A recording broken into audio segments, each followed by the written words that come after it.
So I figured I'd just save some time and take a selfie of all of you. If you don't mind, I'm assuming you don't mind. Sorry to you guys on the side. But if you are anywhere in the middle, you just might be in this shot. Are you ready? Oh my goodness, this is awesome. How do I do this? Oh, hold on, I got to get as many people. Oh, there we go. 1, 2, 3. Nice. Well, I'm here with my daughter. Her name is Shauna. She is 11 years old. She was sitting there earlier, but now she goes, Dad, can I watch you from the back? Shauna, if you are listening, you now have 8,000 new friends. Actually, only 4,000 new friends. Guys, don't talk to my daughter. She's not dating until she's 30. I have another son who's 14 years old. He's going to be a freshman in high school. He's really into basketball. Then I have a son who will tell you he's 5 3/4, even though he doesn't know what that means. He just knows that it means that he's almost 6. And then as Pastor Marty said, I've been married to my high school sweetheart for 18 years. But believe it or not, I actually have a memory of my wife when she was in 3rd grade. You see, we grew up in a small town in the mountains in Southern California called Julian. And when I was in 3rd grade, my best friend at the time, his name was Jesse. We were riding the bus home, and he goes, hey, you see that girl, Stephanie? He goes, I think she's pretty cute. Will you sit by her and ask her if she thinks I'm cute? I said, sure, I'll ask her for you. So I went and sat by this girl, Stephanie, asked her if she thought my friend Jesse was cute. I don't remember what she said, but the bottom line is I married her and he didn't. Which might help explain why my favorite song is the 80s song, Jesse's Girl. You know this song? That's my favorite song. Well, these 3 days together, we're talking about holiness. And I want to begin by looking at one of my favorite passages in the Bible, a story you're probably familiar with. If you've been in Sunday school, you've heard this story. If you've been in the church, you've heard this story. But there might be a point that you've missed. Because I'm convinced more and more in our day and age where you have more temptations, morally, spiritually, intellectually, just one click away than any previous generation, there's a principle found in this book that if you're going to move against your culture and stand for truth and holiness, you have to know this truth, believe this truth, ingrain this truth, and then you can live it out. And this truth is found in the book of Daniel, chapter 1. Now, I'm going to have you turn there in a minute. If you can't find it, it's right before chapter 2. Genesis, Exodus, Leviticus, Daniel. No, I'm just kidding. That's not true. We're going to look in Daniel chapter 1. In fact, if you have a Bible, turn there with me. We're going to have it on the screen. And we're going to walk through this passage and then stop at a verse because I believe there's a truth here that if you know this truth and you learn it and you apply it to your life, will make a difference in your stand for holiness and the way you live the rest of your life. But let's begin with Daniel chapter 1. In Daniel chapter 1, here's what it says. What Daniel chapter 1 says, in the 3rd year of the reign of Jehoiakim, king of Judah, Nebuchadnezzar, king of Babylon, came to Jerusalem and besieged it. Now, there's a couple important points here to grasp in mind. It says the 3rd year of the reign of King Jehoiakim of Judah. So remember, you had King Saul, King David, and then King Solomon. The kingdom was ripped into Israel in the north, Judah in the south. Israel in the north had only wicked kings exiled by Assyria. And then in the south, it survived longer. And then King Nebuchadnezzar comes in. And this is in the 6th century BC. So we're talking about 2,600 years ago. Nebuchadnezzar comes in, besieges the city, and exiles the Israelites to Babylon. Now, you might have heard the name Nebuchadnezzar. You probably know stories about him. But one thing to keep in mind is Nebuchadnezzar was a wicked king. In fact, imagine that this gate right here is the entrance into ancient Babylon, which, by the way, is modern-day Iraq. We actually know where this is. Imagine this opening is the entrance into Babylon in the day of Nebuchadnezzar. He would pile skulls on this side, skulls on that side. Why? So anybody entering the city would see all these skulls of the enemies and criminals, and they would think, if I go against King Nebuchadnezzar, this is what could happen to me. A powerful, wicked king. And his troops, if you read the end of 2 Samuel, it tells us that the troops surrounded the city of Jerusalem. And what happens as they surround Jerusalem is they stay there day after day, week after week, month after month, starving the people out. So can you imagine being in Jerusalem? And you look over the top of the wall and you see these tens of thousands of soldiers just waiting for you to run out of water, run out of food, and eventually you're going to die. Despair was setting into these people. And then what happens? Finally, someone breaks open the city, they flood out.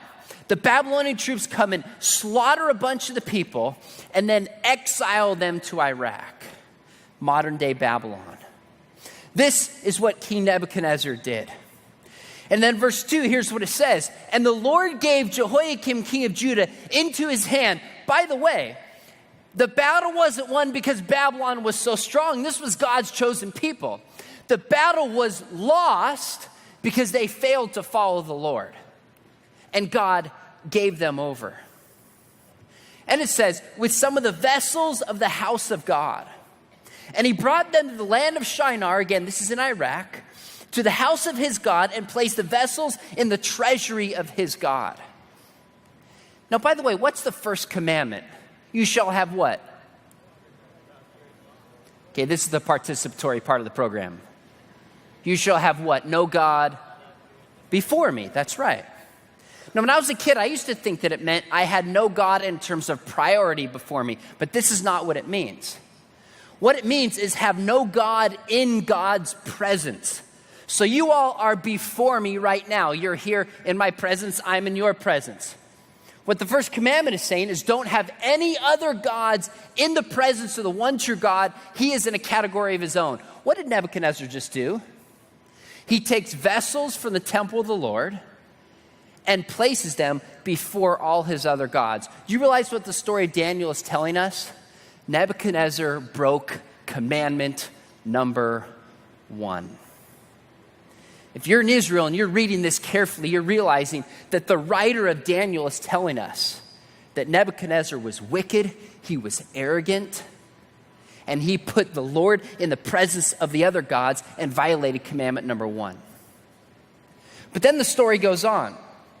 In verse 3 it says, then the king commanded Ashpenaz, his chief eunuch, to bring some of the people of Israel, both of the royal family and of the nobility. Now, I want you to notice something. I want you to notice how differently King Nebuchadnezzar treats the people of Israel compared to how Pharaoh treated the people of Israel in Egypt.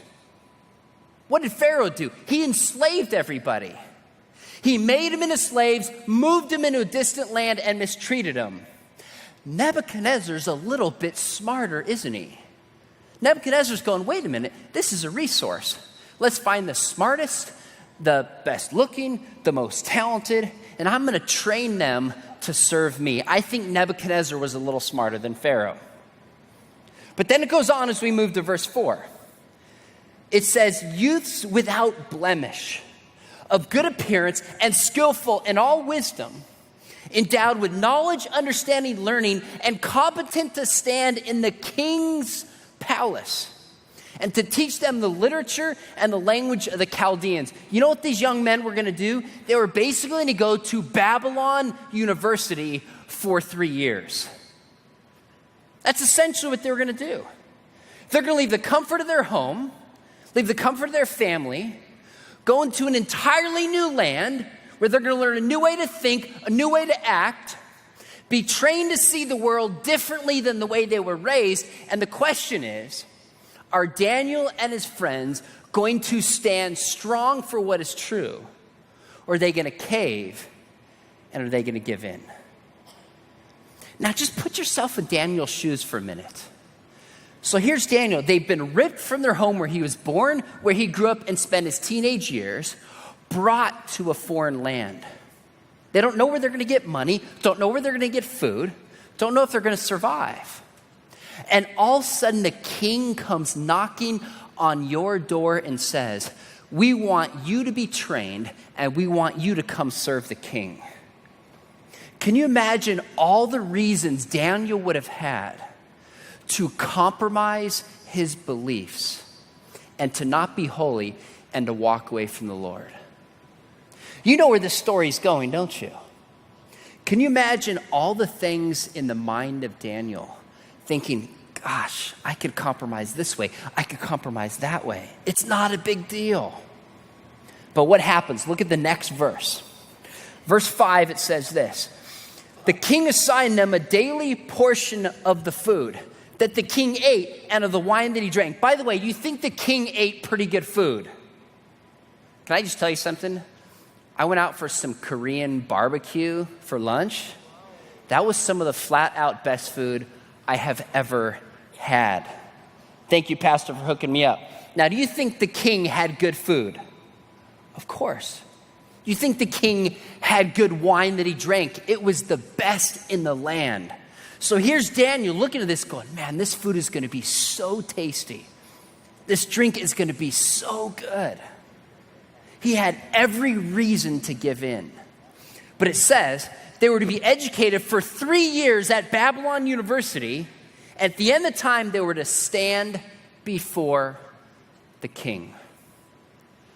So essentially what the Babylonians are doing is they're taking the smartest, the richest, the most physically fit of all of Israel, training them to think like a Babylonian, stand in front of the king and serve the king. But Daniel had a problem.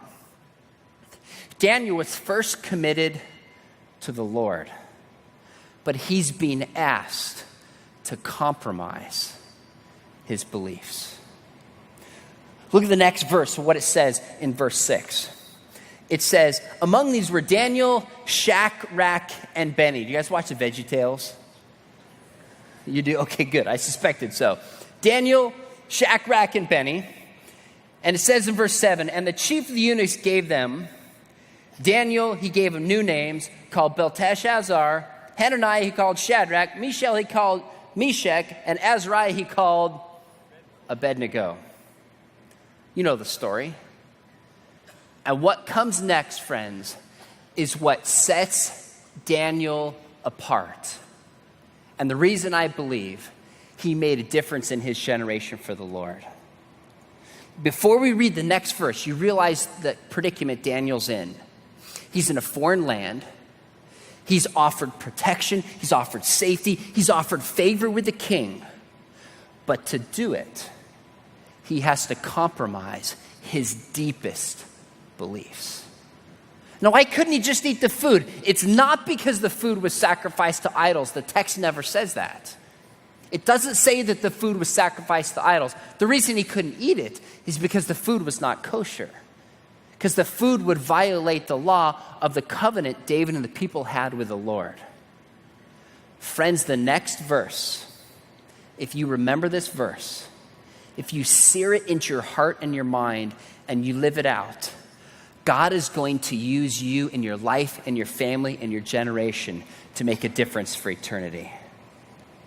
The next verse seals it up, and it says this, verse 8, but Daniel resolved that he would not defile himself. Let me say it one more time and we're going to read it together. But Daniel resolved that he would not defile himself. Friends, let's read it together. But Daniel resolved that he would not defile himself. One more time. But Daniel resolved that he would not defile himself. I realize you're probably not in school. The weekend is coming up. But what tense is the word resolved? Is it past, present, or future? What tense is it? It's past. Now, why does that matter? You realize Daniel, before he was in this situation, had already decided that he was going to follow the Lord, period. You see, if Daniel had showed up and he didn't have convictions to follow the Lord, and this thing happened, he would have been going, oh, should I do this? How much does it cost? I'm not sure. This could happen. He never would have done the right thing. But the word resolved is the past. That means Daniel, before he was here, at some time earlier had decided that he was not going to compromise himself, that he was going to follow the Lord, and he was not going to defile himself. That's my question for you. This week, we're talking about holiness. And to be holy means to be set apart. As Pastor Bong just said, to rise above your culture.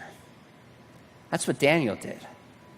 And Daniel, it could have cost him his life. You realize that, right? All Nebuchadnezzar had to do was say, wait a minute, he's not going to eat my food. He's not going to drink my drink. Let's set an example to everybody, kill him publicly, and show him that you don't resist the king. Nebuchadnezzar totally could have done that. And we can't cheat by knowing that the story of Daniel goes on and goes, yeah, Daniel gets out of it. But Daniel didn't know that. Daniel didn't know what the king was going to do. All Daniel knew is that he had committed himself to the Lord, and he resolved he would not defile himself, and he left the results up to God. That's my question for you. Whether you're in junior high, you're going to high school, whether you're in high school, you're going to college, whether in college you're going to graduate and go in the, quote, real world, spiritual and moral and intellectual challenges are coming for all of you. And if you sit here comfortably in your Christian church, in your Christian home, and you think, well, when I get there someday, then I'll decide, then it's already too late for you. If you want to be a leader in your generation, the time is to decide now, to build the character now, to trust God now, so when that challenge comes like Daniel, you have already resolved in your heart that you're not going to defile yourself. Friends, if you make that decision by God's grace, He will use you to make a difference in your generation. And if I may, allow me to give you 3 kinds of ways I think you're going to be challenged. One way you're going to be challenged is intellectually. Not long ago, I heard about a new version of the iPhone that came out, and I had to have it. I didn't really have to have it. Actually, I did have to have it. So I live in Southern California, and I was traveling Friday. It came out on a Friday. So I got in line at the mall to get it on a Saturday. Right? You guys have malls here, don't you? I'm just kidding. Philippines is like the mall capital of the world, isn't it? What do you want to do today? Let's go to the mall. Which one? I have no idea. There's 20. I got a brilliant. Went to this mall about 10 minutes where I live. I got there at 11 in the morning. I left with my phone over 4 hours later. I was standing in line, and imagine this, the Apple store, the line goes out of the Apple store, and it goes down about 4 or 5 stores. People are standing there waiting for 4 hours, so every 15 minutes you take like a few steps. Well, I'm standing there, and these 3 high school students come walking up to this guy right next to me. Here's what they said, word for word. They said, hey, what's up? We're talking about Jesus. What do you think? The guy right next to me turns around, leans on the railing, and completely ignores these 3 young people. Well, they're a little bit embarrassed. They start to walk away. I stopped them. I said, hey, what are you guys doing? They said, well, we're talking about Jesus. What do you think? I said, you know what? I'm not even sure Jesus existed. Do you really believe that Christian stuff? The guy turns to me, he goes, of course I do. Jesus is the Son of God. He died on the cross for your sins. If you believe in him, he starts preaching the gospel at me. And I stopped. I said, now why should I believe that that story's true? He holds up his Bible. He says, because it's right here in the Bible, the holy, perfect, true word of God. And of course I said, how do I know that book is true? He said, well, if you turn to 2 Timothy chapter 3, it tells us that all scripture is inspired. I said, time out. If we want to know if that book is true, you can't turn to a passage in that book assuming it's true to prove itself. I said, do you have any evidence outside of the Bible that actually tells us this book uniquely is true compared to all other spiritual books? He said, yes, actually we do. He said, don't you know there's these tens of thousands of ancient manuscripts that if you compare them together, we have the Bible exactly as it was written down. I said, really? Wow. Do you know how many words are in the original Greek New Testament? When I asked him that question, I knew exactly what he was thinking. Why did I have to talk to this guy? He said, I have no idea. I said, there's about 136,000 words in the original Greek New Testament. Do you know if you compare these different manuscripts, there's between 300,000 and 400,000 differences. That means for every word in the Bible, there could be 2 or 3 other words. Can you explain that to me since you said the Bible is perfect and holy and true? He goes, what do you think about evolution? I said, I'm glad you asked. Don't you know the evidence for evolution is overwhelming? Look at humans and chimps share 97.42% DNA. We have vestigial structures in our body left over from ancestors with tails. What about paleontology and biogeography? I start listing this stuff up, and he is backing up like this, and his eyes are getting bigger.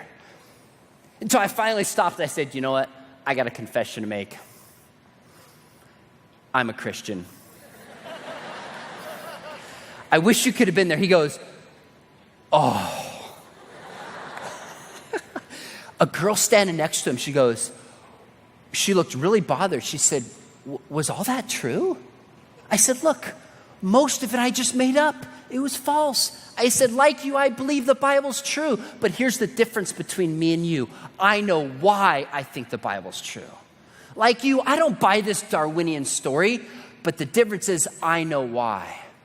I said, good for you guys. On a Saturday, 10 minutes from the beach in Southern California, out sharing your faith.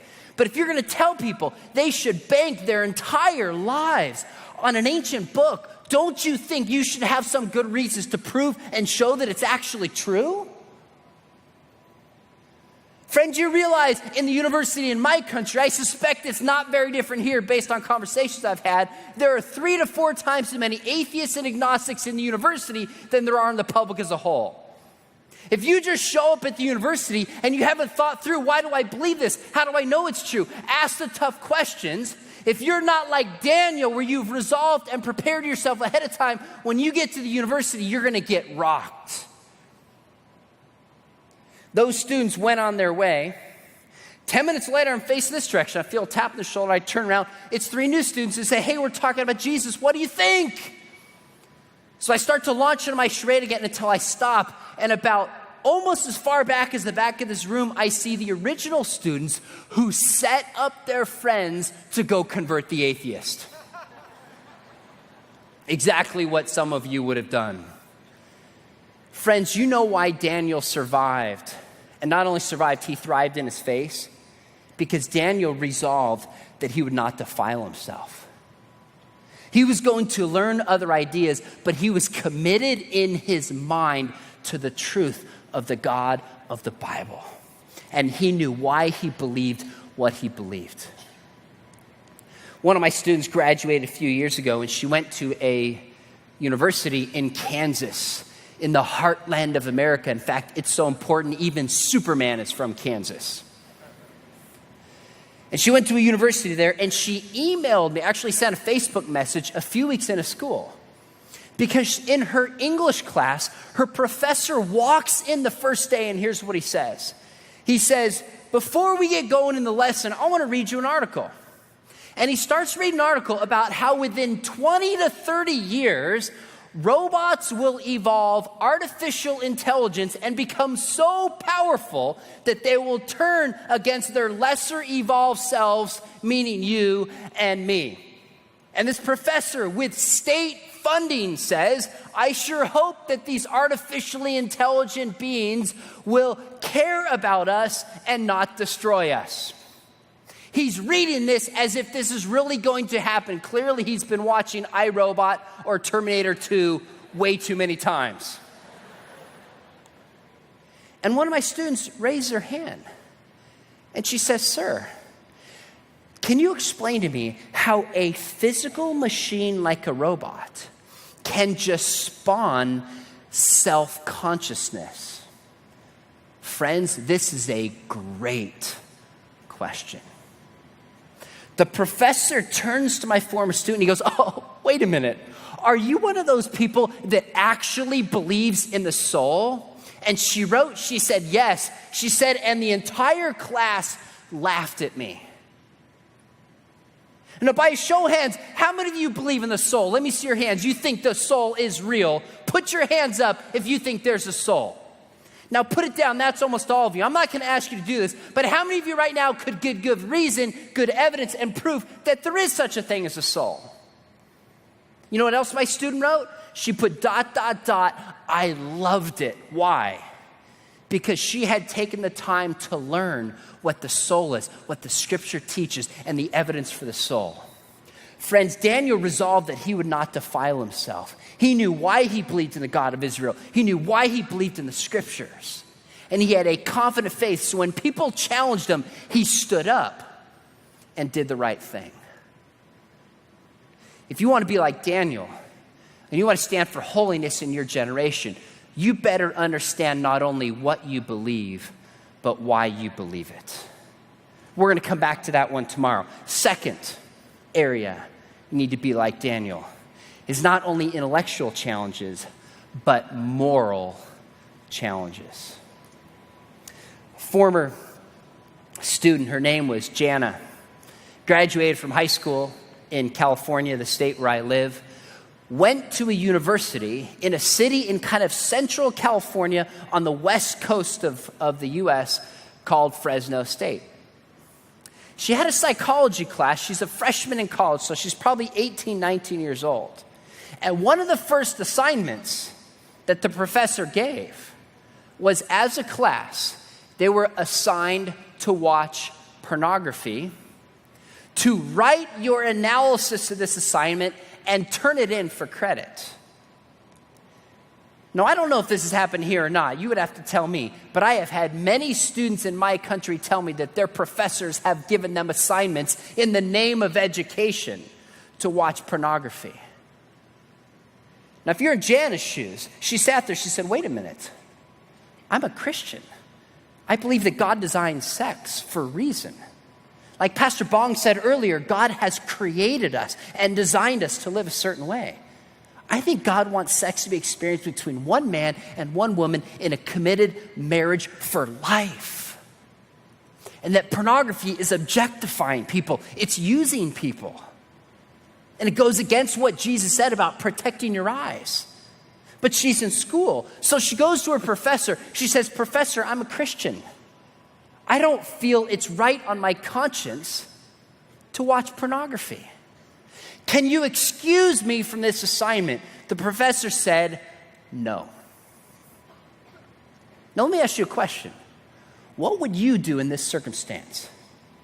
Because if you're like a lot of young people I know, we can come up with a million excuses. Well, it's affecting my grade. Well, everybody else is doing it. Well, I don't have any other choice. God will forgive me. We are pretty good at giving excuses, aren't we? That wasn't good enough for Jana, because Jana was like Daniel. She had determined in her heart not to defile herself. The professor said, Jana, here's the bottom line. If you do not watch this, you'll get a 0 on the assignment, and that's going to affect your grade. So she went home. She didn't know what to do. Jana called up my father.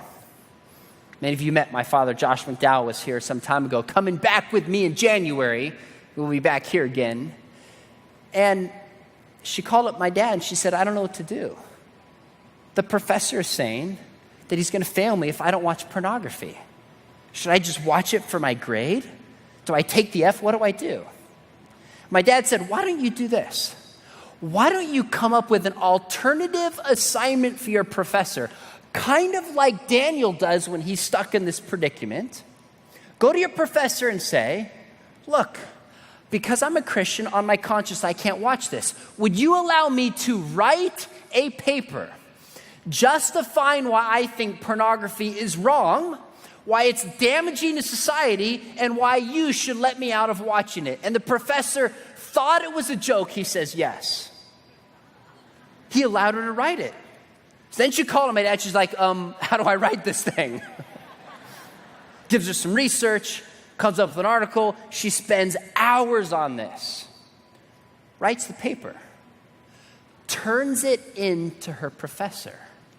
And the professor says, you're going to have to present this to the class and see if they buy it. Like, oh my goodness, who wants to do that? What happened? She goes up in front of the class, reads it, makes her case. Why pornography objectifies women. It objectifies men.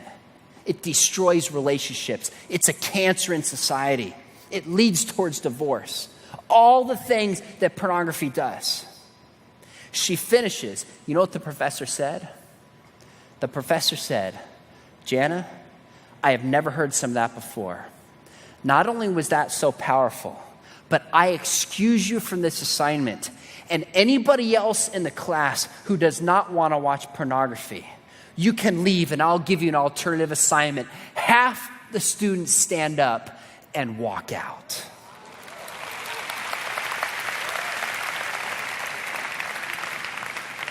Friends, don't tell me that one person can't make a difference. Do you know why Jana had the courage to do this? Because before she got in that class, before she was even in college, she had resolved that she was not going to defile herself. And she was going to follow the Lord, period. Now, when I was driving in yesterday from the airport, I had a lot of questions about your country, things I want to learn. And one of the questions I asked was, what is the most popular sport in the Philippines? What I was told is that it's NBA basketball. Is that true? How many of you say that's true? How many say that's false? Oh, that was a big vote. So NBA number one here. I love basketball. I actually played 4 years of college basketball. And I know what you're thinking, but you're short and you're white. Which proves only one thing. There must be a God. I love the game of basketball. And I'm actually, well, I won't talk about the NBA Finals, which start tomorrow. Cleveland doesn't have a chance. I'm just saying. Look, I'm not a Golden State fan, but Cleveland doesn't have a chance. You can quote me on that. They'll be lucky to win 1 or 2 games. So how many of you know one of the greatest basketball players, arguably the greatest point guard of all time, Magic Johnson? Let me see your hands if you know who Magic is. Okay, a lot of you do. Magic Johnson retired probably 15, maybe 20 years ago. Truly one of the greatest basketball players of all time. Captivating smile, kind, unbelievable charisma. Played for the Los Angeles Lakers. Great players like Kareem Abdul-Jabbar, James Worthy. Well, Magic Johnson, I will never forget where I was in high school, your age, the age of many of you here, sitting in my room listening to the radio, and came across an announcement that Magic Johnson, one of the greatest basketball players, had HIV, the virus that causes AIDS. Now, at this time, people can live with HIV, but at that time, people didn't know it. I thought, oh my goodness, Magic is going to be dead. But then it came out that at that time, you know what Magic would do? He would not only go to a city to play basketball, but he would arrange every city that he went into, that he would have multiple girls meet him in a hotel room afterwards.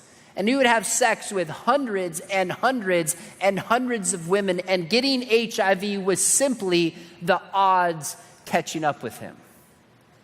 Well, sometime after this, it's still a number of years ago, Magic decided that he wanted to help other young people who were thinking about being sexually active not make the same mistakes that he made.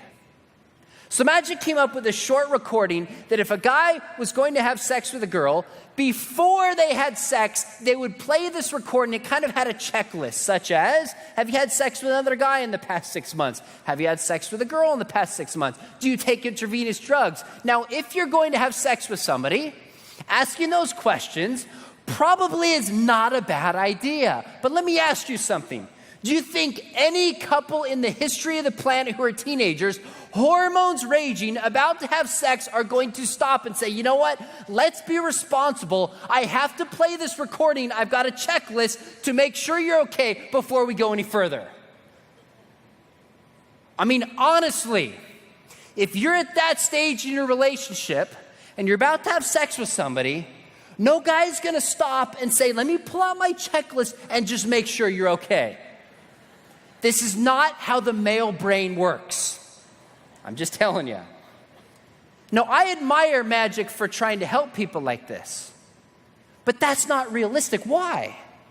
Because once you put yourself in that circumstance, it gets harder and harder and harder to stop because of the way biologically God has made us. Let me go back to Daniel.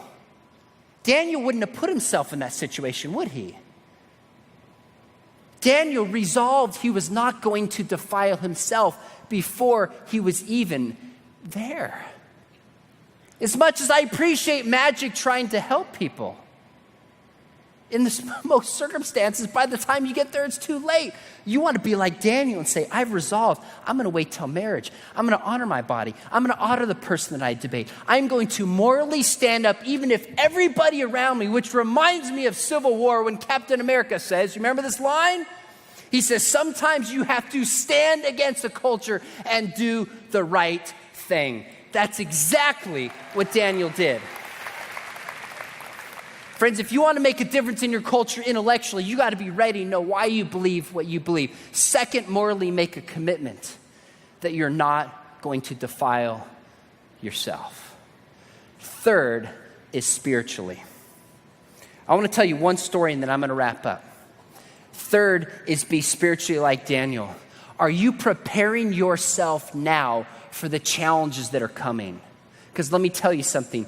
Spiritual challenges are coming for every single one of you here, if they haven't already come. Darker spiritual challenges, more painful spiritual challenges, questions, hurt, and pain. What I know is that people who have already resolved in their heart that they're not going to defile themselves and they're going to follow the Lord are the ones who stand firm like Daniel when pain and hurt and questions come. There's a psychologist in America, and his name is Paul Vitz. Paul Vitz grew up in kind of Central America, not Kansas, but grew up in a place called Iowa, where they have a lot of corn. And he was in Iowa, and he grew up, like many of you, he went to a Christian church. Like many of you, went to a Christian school. Like many of you had Christian friends. Like many of you read his Bible. Like many of you, he went on mission trips. Like many of you had a Christian family. But when Paul Vitz left Iowa, he went to New York City to study psychology. And one thing that he learned is not only how to dress, not only how to talk, not only how to study, but he also learned how to think. And one thing all his professors, he said, had in common was a disdain for Christianity. They had this sense that Christianity was repressive, Christianity was bigoted, Christianity was false, and he wanted to fit in desperately. He wanted to be liked, he wanted to be successful, and he looked back on where he came from. Now he was in sophisticated New York and kind of thought, you know what? I'm a little embarrassed to where I came from.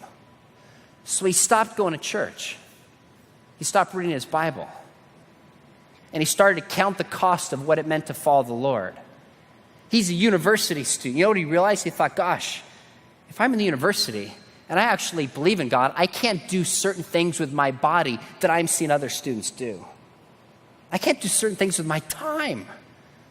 I've got to go to church still. I can't do certain things with my money. This Christian thing is actually costing me something. It'd be a lot easier and more comfortable to just walk away. So slowly he walked away and faded from his faith and stopped believing in God in college. In his 30s, about a decade and a half later, Paul Vitz went back and started to revisit his faith. You know what he found? He found that Jesus actually makes sense. He found that the Bible is actually true, that God exists, And that, interestingly enough, from a psychological perspective, following Jesus is the most healthy thing you can do.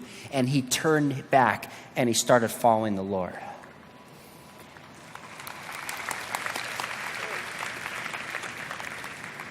Now, he wrote a very interesting book called The Faith of the Fatherless. You know what he wrote in this book?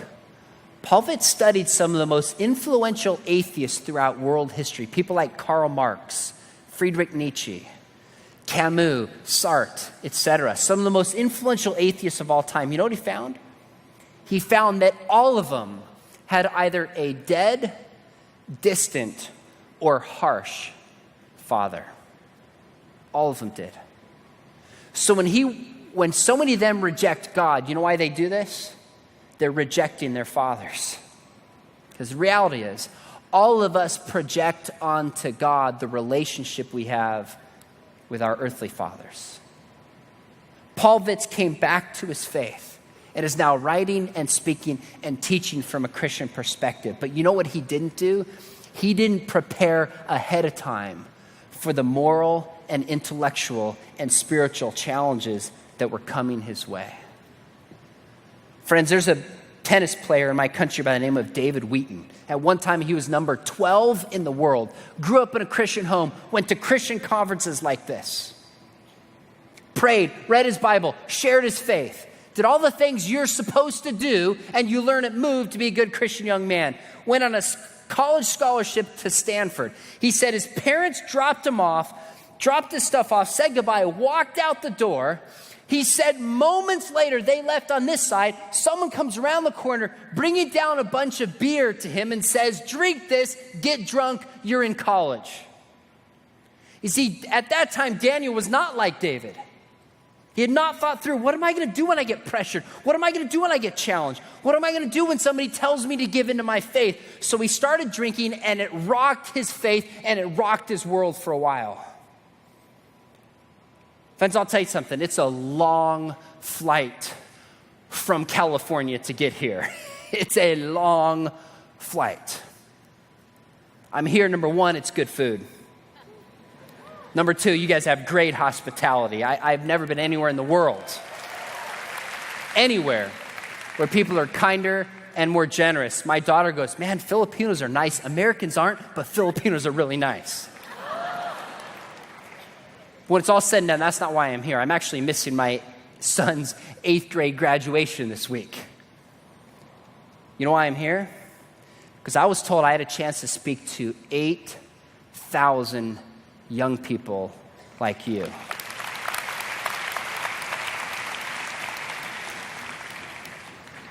And I'm here because I believe God has his hand on every single one of you. And we do live in dark days. We live in days where it's easy to despair, it's easy to give up, but there's one thing I know as deeply as I know anything else. When times are darkest, God never lets go of the wheel, the steering wheel, and he is doing his greatest good. When those people were exiled, God still worked through a few faithful people like Daniel. And my question is, will you be like Daniel? Are you going to stand up and say, I will not compromise the world. I'm not going to give in and buy the lies about the Bible being false. I'm not going to give in morally and abuse my body. I'm not going to live and give in spiritually. I've decided in my heart I'm going to be like Daniel. I will not defile myself. Friends, if that is you, God will use you powerfully to do things in your generation. I can't make that decision for you. Your parents can't make that decision for you. Your family can't. Your pastor can't. Only you can make that decision before the Lord. Only you can make that decision. And if you're going to stand up and do something great in your generation, it's going to begin like in Daniel 1:8 saying, God, I will not defile myself. If that is you, God is going to use you, my friends, to do powerful things in this generation. That's why I'm here, and that's why I'm hopeful for you. God, we thank you. Let's pray. God, I thank you for every young person here. I know some of them, it takes time, it takes resources, it's an expense to get here. I pray your spirit is moving in each of their hearts, moving in their minds, breaking them, motivating them, encouraging them to just know that, number one, you love them, but number two, you have a plan for their life. And you are with them. You will never leave them. But more than anything, you want them to be holy. You want them to reject the ways of the world and to move towards truth no matter what happens, knowing that you are with them.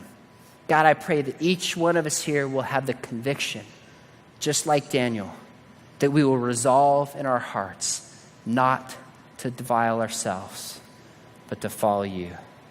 God, we are so grateful to be here, and we look forward eagerly for the rest of the conference. In Jesus' name, amen. God bless you guys.